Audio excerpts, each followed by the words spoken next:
My name is Shon Amar. I'm 30 years old and served as a team commander on the Paratroopers Brigade. I was hit from a bullet directly to my head. It entered from the right side on my neck and got out from the left side close to my ear. It just crossed on my face and shattered all my jaw, ruptured major artery on my neck, and I had several bleeding on my brain.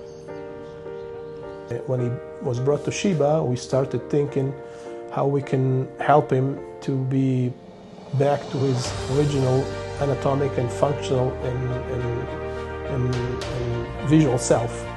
And it was very complex because it was all scarred, and we had to uncover the residual bone, especially around his ear, which was really small, and there was not much bone left to be connected to.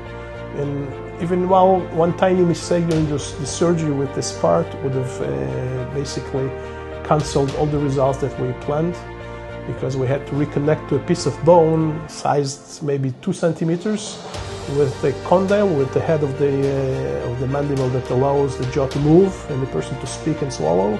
My surgeon told me, Alex told me that, look Shon, we're gonna take a bone from your leg to rebuild your jaw.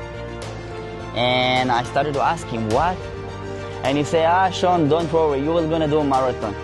And it's funny because he didn't know how seriously I will take this word. And before, 3 weeks ago, I already did full marathon in Vienna. This surgery was a complete success. And when you open a textbook about fibula flaps, that they say that you can basically run a marathon without a fibula. But I've never saw one doing it.